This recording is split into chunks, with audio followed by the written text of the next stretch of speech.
Hutan Paya Gambut Selangor Utara terletak di kawasan Landai Utara Selangor. Ianya melingkupi kawasan seluas 81,304 hektar yang terbahagi kepada 4 bahagian hutan simpan, iaitu Hutan Simpan Raja Musa, Hutan Simpan Sungai Karang, Hutan Simpan Bukit Belata dan Hutan Simpan Sungai Dusun Rizab Hidupan Liar. Hutan Paya Gambut merupakan salah satu ekosistem unik untuk di negara tropika, tetapi ianya kini menghadapi ancaman disebabkan oleh pembalakan haram, sistem pengairan ladang kelapa sawit dan sawah padi serta merupakan salah satu biotop yang kurang difahami dan diterokai. Salah satu manfaat dari hutan ini juga adalah dengan memberikan sumbangan ekonomi, khususnya kepada sektor pelancongan. Bagi saudara Faiz Abu Bakar yang bertugas sebagai juru pandu di Agrotourism Homestay Sungai Sireh, menjadikan hutan ini sebagai salah satu sumber pendapatan. Beliau juga merupakan ahli pertubuhan sahabat hutan Paya Gambut Selangor Utara, yang mana pertubuhan ini sangat berkait rapat dengan Jabatan Perhutanan Negeri Selangor dalam membantu bagaimana hutan ini dapat dipulihara serta memberi kesedaran kepada penduduk berhampiran tentang betapa pentingnya hutan ini dalam kehidupan seharian mereka.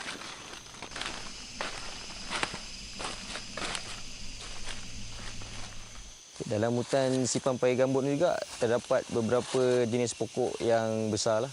Antaranya ialah pokok geronggang dan juga pokok mesawar paya. Dan antara pokok kayu keras kat sini ialah pokok meranti bakau. Flora di hutan ini terdiri daripada spesies yang toleransi kepada ciri-ciri unik seperti pH dan nutrisi yang rendah. Oleh yang demikian, kepelbagaian spesies tumbuhan di hutan Paya Gambut adalah rendah. Di hutan Simpan Paya Gambut ni juga dia punya struktur tanah dia sangat mudah terbakar kerana ia terdiri daripada reputan-reputan kayu dan reputan daun yang mana bila waktu kering ataupun musim panas ia sangat mudah untuk terbakar. Lebih 50 ekar kawasan hutan di Hutan Simpan Raja Musa Kompartmen 101 dan 102 di Bestari Jaya Selangor mengalami kebakaran. Bagaimanapun, ops bersepadu bagi memadam kebakaran tersebut telah pun dimulakan. 20 ranger hutan telah digerakkan ke lokasi kebakaran selain Jabatan Bomba dan Penyelamat serta pemantauan oleh pesawat tanpa juruterbang UAV pengurusan bencana. Kebakaran hutan boleh berlaku daripada 2 sebab. Antara faktornya ialah alam. Kebakaran hutan lebih mudah berlaku di kawasan yang diteroka secara haram kerana pada ketika itu keadaan di situ menjadi sangat kering. Faktor kedua pula melibatkan manusia itu sendiri. Ada antara mereka yang masuk ke dalam hutan dan menjalankan aktiviti tetapi cuai dalam menguruskan etika sewaktu perkhemahan. Pada masa yang sama juga kita selalu mendengar kes pembakaran hutan. Hutan Paya Gambut ini sangat mudah untuk terbakar. Sebab itulah paras air kita mesti jaga dan mesti keadaan lantai hutannya sentiasa lembap. Jadi kita boleh kawal pembakaran. Dan paras air juga sangat penting untuk tumbuhan-tumbuhan yang ada di sini. Hutan Simpan Paya Gambut sangat penting kerana ia merupakan salah satu kawasan tadahan hujan. Tanjung Karang, Sungai Burung sehingga ke Sungai Besar, keseluruhannya adalah kawasan pertanian di mana ia memerlukan jumlah air yang banyak untuk bercucuk tanam. Biasanya Paya Gambut dikorbankan untuk memberi laluan kepada pembangunan, perladangan atau aktiviti pertanian haram. Akibatnya, air disalirkan keluar menyebabkan jajaran pengawal banjir ini serta tanaman musnah.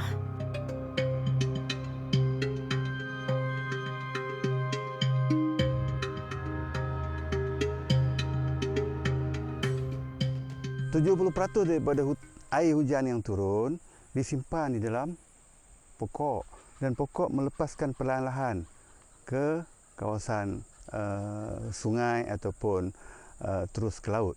Jadi aliran air itu tidak, apa yang hujan turun itu tidak terus ke laut. disimpan oleh hutan. Sebab tu kita simpan hutan. Hutan tu macam sponge. Kalau kita ambil sponge, kita rendam dalam air, kita tengok itulah hutan. Kalau kita perah sponge tu, air akan keluar. Sebab tu kita jangan tebang hutan. Tu utamanya kawasan paya gambut. Kawasan paya gambut ni yang tanah rendah, yang banyak simpan air. Jadi kalau kita tebang hutan, air tu akan meluap. Bila meluap, permukaannya kering. Bila kering, mudah terbakar. Sebab tu kita tengok hutan paya gambut kalau terbakar, lama nak padam susah, berasap saja. Ini yang kita hadapi sekarang, kes-kes jerbu.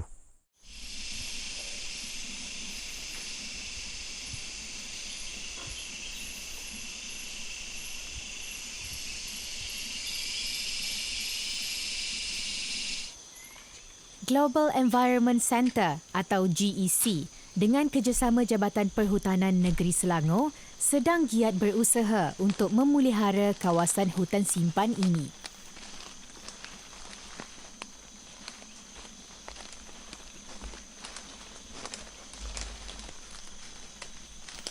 GEC membantu pihak Jabatan Perhutanan dengan menjalankan kajian pemantauan air dan penyusutan tanah dari semasa ke semasa.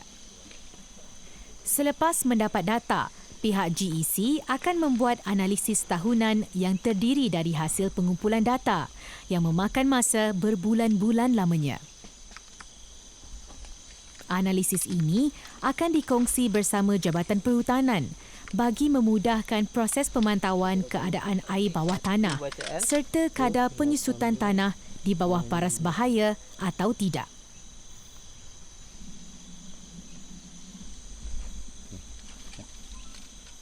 Paras tanah nak menemui air di bawah tanah adalah 69.8. Kerjasama ini penting kerana pihak GEC dan Jabatan Perhutanan maklum yang tempat ini berisiko tinggi untuk berlakunya kebakaran. Oleh kerana itu, pemantauan sebegini dilakukan dengan lebih kerap.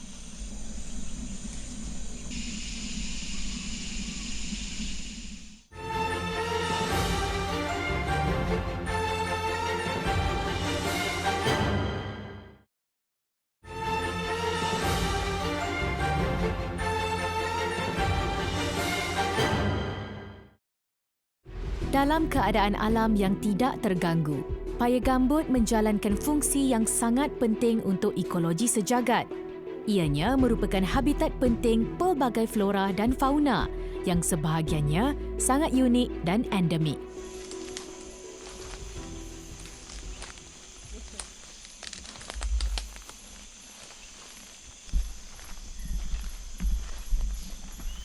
Keistimewaan hutan paya gambut ini juga menarik minat para pengkaji, terutamanya dalam bidang biodiversiti serta aspek ekologi bagi salah satu haiwan terancam, Malayan tapir. Antaranya adalah dari Universiti Putra Malaysia.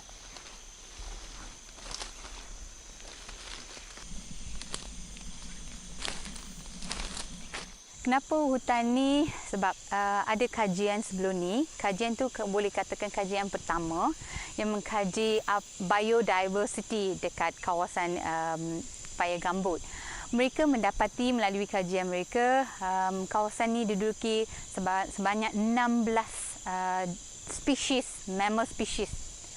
So and dalam antara 16 tu termasuk sun bear dengan Malayan tapir which kita consider sebagai endangered species.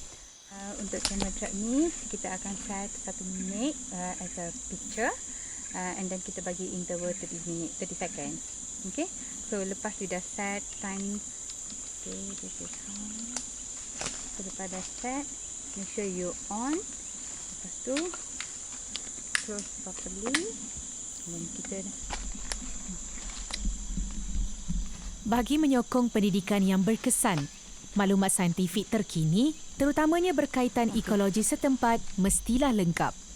Maklumat lengkap dapat membantu pendidikan yang berkesan serta dapat menarik minat pelajar dan memberikan kefahaman yang lebih baik.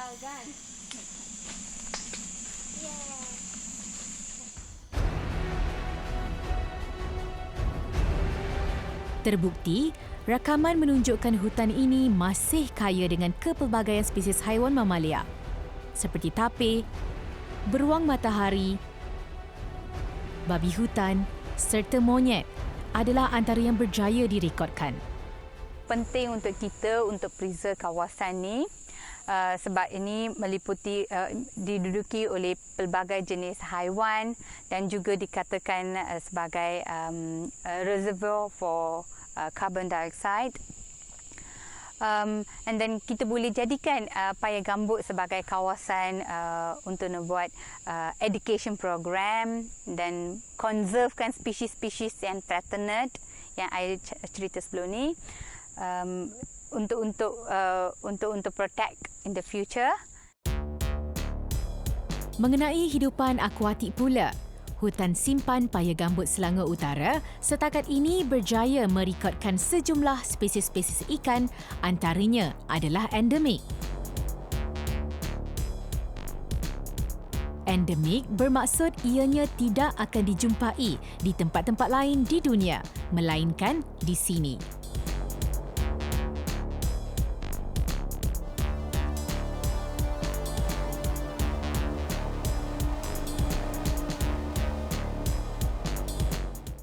Hutan Paya Gambut Utara Selangor ni kadang-kala pH airnya boleh mencecah sehingga 3 hingga 3.5. Manakala keterlarutan oksigennya kadang-kadang mampu mencecah sehingga 0 hingga 1.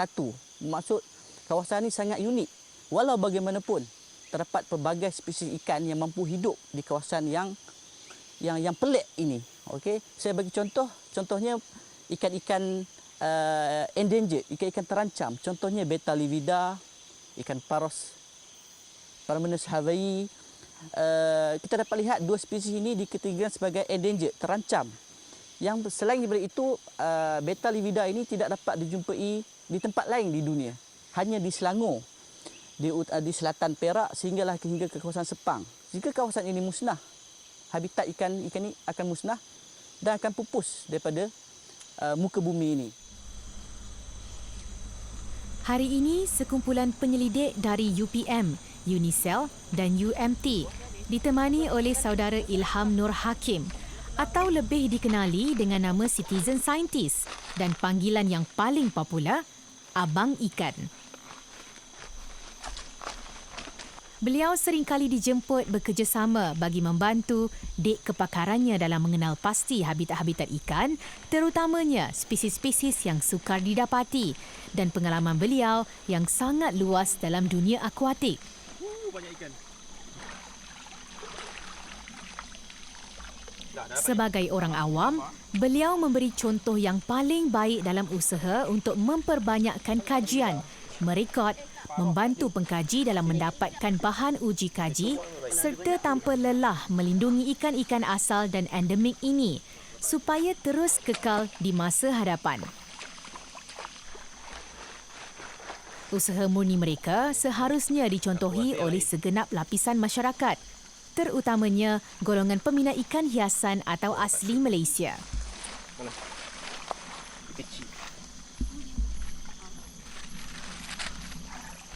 Seperti mana yang kita dapat lihat pada hari ini, pada musim panas, kawasan hutan Paya Gambut ini, kawasan forest bednya kering, kebanyakannya kering. So, tetapi terdapat beberapa lopak-lopak air. Di dalam lopak air inilah sebenarnya banyak ikan masih tinggal yang hidup, yang dapat survive pada musim panas. Pada musim hujan, lopak-lopak air ini akan ditenggelami air yang kita akan dapat lihat dataran air yang sangat luas di dalam kawasan hutan ini.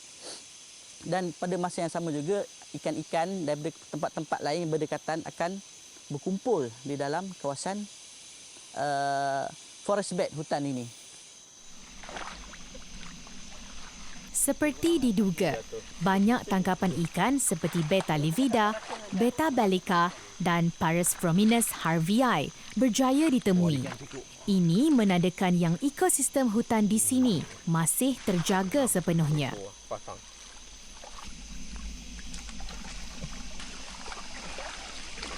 Banyak ikan.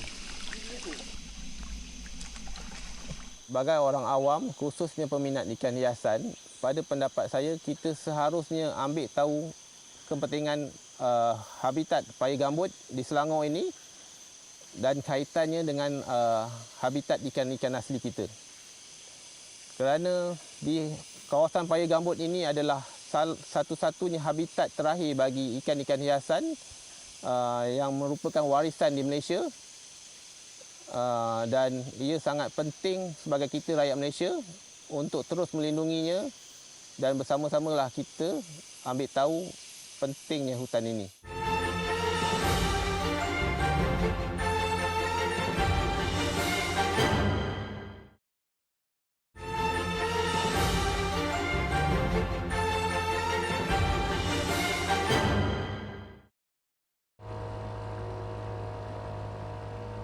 Selepas meluangkan masa hampir setengah hari, mereka berpuas hati dengan hasil tangkapan spesimen pada hari ini.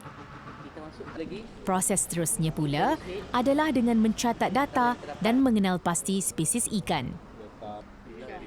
Setiap proses harus dibuat dengan teliti, bahkan dari segi pengecaman ID setiap spesies. Ini kerana jika penyelidik memberi gambaran yang salah, ia secara tidak langsung mengurangkan sesuatu habitat itu dari segi nilai konservasinya.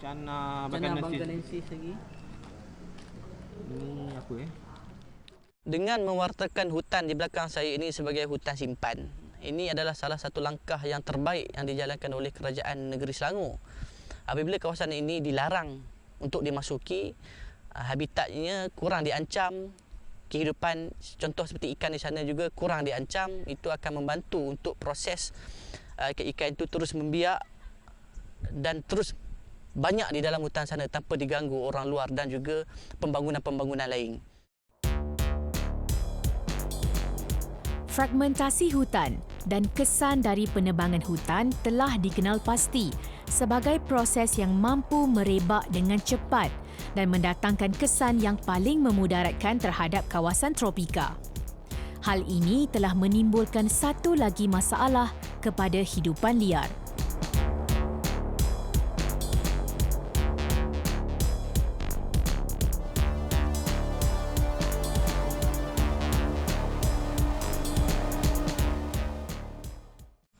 Kementerian Sumber Asli dan Alam Sekitar memperjelaskan kemalangan yang membabitkan spesies hidupan liar meningkat saban tahun seperti mana yang sedang hangat diperkatakan.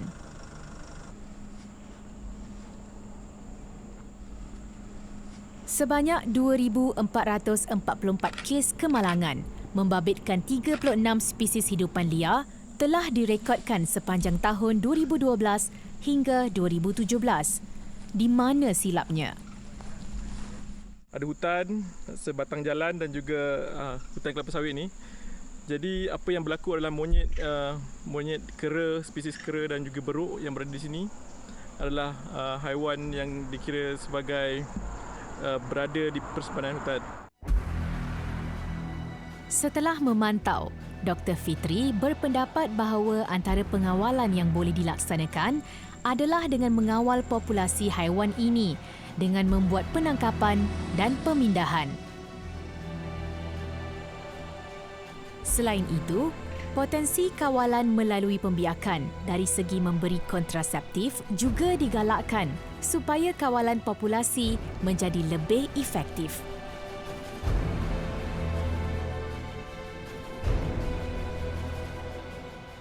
Antara permasalahan yang timbul apabila kawasan hutan yang bersempadanan dengan jalan dan juga tanaman adalah haiwan perlu melintas untuk ke tempat yang lain.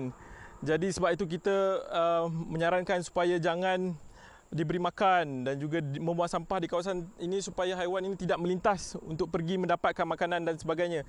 Supaya jalan-jalan raya ini dielakkan dari perhatian haiwan dan juga kepada pelawat-pelawat. Kalau nak lihat saja tapi jangan beri makan kepada haiwan tersebut. Inilah satu kesedaran yang penting untuk masyarakat yang patut disebarkan. Mengejutkan apabila nahas jalan raya tidak hanya mengorbankan nyawa manusia saban tahun, malah turut membunuh pelbagai hidupan liar dilindungi.